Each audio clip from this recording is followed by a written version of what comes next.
বন্ধুরা, এসে গেছি ইতিহাস বিদ্যার্থী টিউটোরিয়াল চ্যানেলে। আজ আমি মাৎসিনি ও ইয়ং ইটালি আন্দোলন নিয়ে আলোচনা করব। তাহলে আলোচনাটা শুরু করি।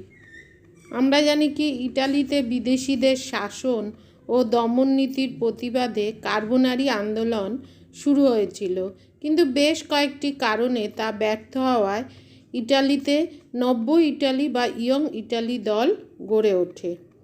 কার্বোনারি আন্দোলনের পরবর্তী পর্যায়ে ইটালির ঐক্য আন্দোলনে নেতৃত্ব দিয়েছিলেন জোসেফ মাৎসিনি নামে একজন দেশপ্রেমিক। তিনি 1805-এ ইটালির জেনোয়াতে জন্মগ্রহণ করেন। ছোটবেলা থেকেই তিনি ইটালির ঐক্য ও স্বাধীনতার স্বপ্ন দেখতেন। মাৎসিনি বিশ্বাস করতেন যে প্রত্যেক জাতিরই মানব সমাজের প্রতি কিছু কর্তব্য রয়েছে। সেই দায়িত্ব পালন করতে গেলে জাতিকে প্রথম ঐক্যবদ্ধ হতে হবে, স্বাধীনতা অর্জন করতে হবে। এই লক্ষ্যে পৌঁছাবার জন্য মাৎসিনি মানুষের নৈতিক গুণ বা সততার উপরই বেশি আস্থাশীল ছিলেন। মাৎসিনি তার কর্মপন্থাকে তাই 3টি শব্দে তুলে ধরেছিলেন। সেই শব্দ 3টি কি? ঈশ্বর, জাতি এবং মানব। মাৎসিনির রাজনৈতিক লক্ষ্য ছিল ইটালিতে প্রজাতন্ত্র প্রতিষ্ঠা। যাই হোক, মাৎসিনির আদর্শ ও কর্মপন্থা ইটালিবাসীর মধ্যে এতই প্রভাব বিস্তার করেছিল যে কেউ তা থেকে মুক্ত থাকতে পারেনি। এবার ইয়ং ইটালি আন্দোলন। প্রথম জীবনে মাৎসিনি কার্বোনারি আন্দোলনের সঙ্গে যুক্ত ছিলেন। তিনি সন্ত্রাসবাদের ঘোরতর বিরোধী হলেও ইটালির ঐক্য আন্দোলনের একমাত্র সংগঠক হিসাবেই তাতে যুক্ত হন। তাছাড়া ওই সময়ে তার চিন্তাধারাও পরিণত রূপ গ্রহণ করেনি। যাই হোক, অল্প দিনের মধ্যেই তিনি কার্বোনারি আন্দোলনের ব্যর্থতা সম্পর্কে সুনিশ্চিত হয়েছিলেন। তিনি বুঝতে পেরেছিলেন যে আদর্শহীন কার্বোনারিরা কেবল গুপ্ত হত্যা ও সন্ত্রাসবাদের দ্বারা ইটালির মানুষকে ঐক্যবদ্ধ করতে পারবে না। তবে ইতিমধ্যে কার্বোনারিদের সঙ্গে যুক্ত থাকবার অপরাধে মাৎসিনিকে দেশ থেকে বিদায় নিতে হয়েছিল। নির্বাসিত হবার আগে মাৎসিনিকে কিছুদিন কারাদণ্ড ভোগ করতে হয়েছিল। কারাগারে থাকাকালীনই তার উদ্দেশ্য ও কর্মপন্থা সুস্পষ্ট রূপ গ্রহণ করেছিল, আর তা থেকেই জন্ম নিয়েছিল ইটালিতে ইয়ং ইটালি বা যুব ইটালি আন্দোলন। 1832 খ্রিস্টাব্দে তিনি ইয়ং ইটালি নামে একটি যুব সংঘ প্রতিষ্ঠা করেন। এই সংগঠনের মাধ্যমে তিনি দেশের জন্য আত্মত্যাগ ও জাতীয় ঐক্যের প্রয়োজনীয়তা সম্পর্কে দেশবাসীকে অবহিত করেন। ইটালির যুবশক্তির উপর মাৎসিনির গভীর আস্থা ছিল। তিনি দৃঢ়ভাবে বিশ্বাস করতেন যে ইতালির যুব সম্প্রদায়কে যদি স্বাধীনতা সংগ্রামে সামিল করা যায় তাহলে ইটালির ঐক্য ও মুক্তি মোটেই একটা অসম্ভব ব্যাপার নয়। 40 বছর বয়স পর্যন্ত যে কোনো ব্যক্তি ইয়ং ইটালির সদস্য হতে পারত।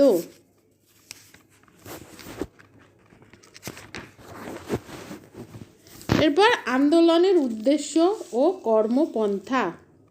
মাৎসিনির নেতৃত্বে ইয়ং ইটালি আন্দোলনের অন্যতম উদ্দেশ্য ছিল দেশে এমন একদল যুবকের সৃষ্টি করা যারা দেশের জন্য সর্বদা সর্বস্ব ত্যাগ করতে প্রস্তুত থাকবে। ইতালির ঐক্য আন্দোলনের সুতরাং তিনি মনে করতেন যে ইটালির ঐক্যের প্রধান বাধা ছিল অস্ট্রিয়া। সুতরাং ইয়ং ইটালি আন্দোলনের মাধ্যমে তিনি চেয়েছিলেন অস্ট্রিয়াকে বিতাড়িত করে ইটালিকে তার প্রভাবমুক্ত করতে হবে। মাৎসিনি বিশ্বাস করতেন যে অস্ট্রিয়াকে বিতাড়িত করতে ইতালিবাসীর বিদেশি কোনো শক্তির সাহায্যের দরকার নেই। দেশের ঐক্যবদ্ধ যুবশক্তি নিজ ক্ষমতার দ্বারাই অস্ট্রিয়াকে যুদ্ধে পরাজিত করতে সমর্থ হবে। ইতালির যুবশক্তির কাছে অস্ট্রিয়ার সামরিক শক্তি অতি নগণ্য বলে প্রমাণিত হবে। জনগণের সার্বভৌমত্বে বিশ্বাসী মাৎসিনি স্বাধীন ইটালিতে প্রজাতান্ত্রিক সরকার গঠনের পক্ষপাতী ছিলেন। এবার আন্দোলনের ব্যর্থতা। আদর্শবাদ ও কর্মধারাকে যুক্ত করে মাৎসিনি যে ইয়ং ইটালি আন্দোলন শুরু করেছিলেন তার প্রথম অগ্নিপরীক্ষা হয়েছিল 1833 খ্রিস্টাব্দে। ওই বছর ইটালির মার্সাইতে এক গুপ্ত ষড়যন্ত্রে ইয়ং ইটালির সভ্যরা স্যাভয় আক্রমণের পরিকল্পনা করেছিলেন। এই পরিকল্পনা অগ্নি পরীক্ষায় উত্তীর্ণ হতে পারেনি। কেবল তাই নয়, সেই সময় থেকে পরপর এই রকম আরও অনেক পরিকল্পনাই ব্যর্থ হয়েছিল, যার ফলে 1836 খ্রিস্টাব্দের মধ্যেই ইয়ং ইতালি আন্দোলনের ব্যর্থতা সকলের কাছে স্পষ্ট হয়ে উঠেছিল।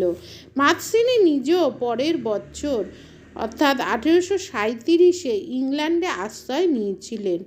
তা সত্ত্বেও মাৎসিনির অনুগামীরা প্রায়শই বিদ্রোহ ও অভ্যুত্থানের আয়োজন করে সরকারকে ব্যতিব্যস্ত করে তুলেছিল। প্রসঙ্গত উল্লেখ্য, 1848-এর বিপ্লবের বছরে ইটালিতে আন্দোলনের নেতৃত্ব দিয়েছিলেন মাৎসিনির অনুগামীরা। ততদিনে অবশ্য ইয়ং ইতালি নামে সংগঠিত আন্দোলনের আর কিছুই অবশিষ্ট ছিল না। এবার ব্যর্থতার কারণ। ইয়ং ইতালি আন্দোলনের ব্যর্থতার কারণ অনুসন্ধান করলে দেখা যাবে মাৎসিনির আদর্শবাদ সত্ত্বেও কার্বোনারিদের সঙ্গে ইয়ং ইতালির কর্মপন্থার তেমন কিছু পার্থক্য ছিল না। কার্বোনারিদের সন্ত্রাসবাদ যেমন ব্যর্থ হয়েছিল, ইয়ং ইটালির সামরিক অভ্যুত্থানও তেমন সফল হতে পারেনি। দ্বিতীয়ত, ভাবাবেগ এবং আদর্শবাদ দিয়ে অস্ট্রিয়ার মতন শক্তিশালী দেশের বিরুদ্ধে লড়াই করা অসম্ভব ছিল। অস্ট্রিয়ার সামরিক বাহিনী তাই অতি সহজেই ইয়ং ইটালি আন্দোলনকে দমন করেছিল। তৃতীয়ত, কার্বোনারিদের কাছ থেকে শিক্ষা নিয়েও ইয়ং ইতালি আন্দোলনকে গণমুখী করে তোলা যায়নি। জনসাধারণের সমর্থনের অভাবে আন্দোলনের ব্যর্থতার অন্যতম প্রধান কারণ ছিল, অর্থাৎ জনগণের সমর্থন সেখানে এই আন্দোলনে তেমন ছিল না। মাৎসিনির অবদান। ইয়ং ইটালি আন্দোলনের ব্যর্থতা দিয়ে অবশ্য মাৎসিনির অবদানকে ছোট করে দেখা ঠিক হবে না। প্রথমত, মানসিক দিক দিয়ে দ্বিধাগ্রস্ত হতাশাগ্রস্ত ইটালিবাসীর মনে তিনিই প্রথম এক নতুন আশা উদ্দীপনা সঞ্চার করেছিলেন। দ্বিতীয়ত, অস্ট্রিয়ার বিরুদ্ধে লড়াইয়ে ইয়ং ইটালির ব্যর্থতার মধ্যে দিয়ে একথা স্পষ্ট হয়েছিল যে বিদেশি শক্তির সাহায্য ব্যতীত ইতালির ঐক্য সম্ভব হবে না। এই সত্যটি উপলব্ধি করেই পরবর্তীকালে কাভুর তার রাজনৈতিক দাবা খেলায় গুটি সাজিয়েছিলেন। তৃতীয়ত, ইয়ং ইটালির ব্যর্থতার পরেও তার অনুগামীরা ওই পথে আন্দোলন চালিয়ে সফল হয়েছিলেন। এই প্রসঙ্গে প্যালেরমোর বিদ্রোহের কথা স্মরণ করা যেতে পারে। আন্দোলনের চাপে পড়েই নেপলসের রাজা দ্বিতীয় ফার্দিনান্দ সিসিলিতে উদারনৈতিক সংবিধান ঘোষণা করতে বাধ্য হয়েছিলেন। সবশেষে বলা যেতে পারে যে অখণ্ড ইটালি গঠনের জন্য যে মানসিক প্রস্তুতির প্রয়োজন ছিল, ইটালিবাসীর মধ্যে তা সম্পূর্ণ করেছিলেন বলেই তার পরবর্তীকালে বৃহত্তর আন্দোলনে জয়যুক্ত হতে পেরেছিল। সেই জন্যই মাৎসিনি ইটালির ঐক্য আন্দোলনের পথিকৃৎ হিসেবে বন্দিত। ইয়ং ইটালি দলের নেতৃত্বে ইটালিবাসীর মনে দেশাত্মবোধ ও জাতীয় সংহতির আদর্শ গড়ে উঠতে পেরেছিল। স্বাধীনতার জন্য মানসিক ক্ষেত্র প্রস্তুতির কাজ করে ইয়ং ইটালি আন্দোলন। তাই বলা যায় যে ঐতিহাসিক ড্রজের মতে এই দলের আদর্শ কর্মপন্থা ইটালিবাসীর মনে এতটাই গভীর প্রভাব ফেলেছিল যে তার থেকে কেউ মুক্ত থাকতে পারেনি। এই দলের আদর্শ ছিল সেটা হচ্ছে ঐক্যবদ্ধ ইটালি গঠন করা। ইয়ং ইটালি দলের আদর্শ ছিল শিক্ষা প্রচার, আত্মত্যাগ এবং কাজের মধ্যে দিয়ে ইটালি জুড়ে জাতীয়তাবাদের সঞ্চার ঘটানো এবং ওই দলেরই অপর আদর্শ ছিল ঐক্যবদ্ধ ইটালি। এই প্রসঙ্গে মাzzini বলেছিলেন, কেবল সমগ্র ইটালি ঐক্যবদ্ধ ইটালির জন্যই বিপ্লব করো, অন্য কোনো খণ্ডিত আদর্শের জন্য বিপ্লব করো না। ইয়ং ইটালি দলের পতাকার একদিকে লেখা ছিল স্বাধীনতা ও ঐক্য এবং অপরদিকে লেখা ছিল গণতন্ত্র, সাম্য ও মানবতাবাদ। তাই ঐতিহাসিক জর্জের মতে এই দলের আদর্শ এবং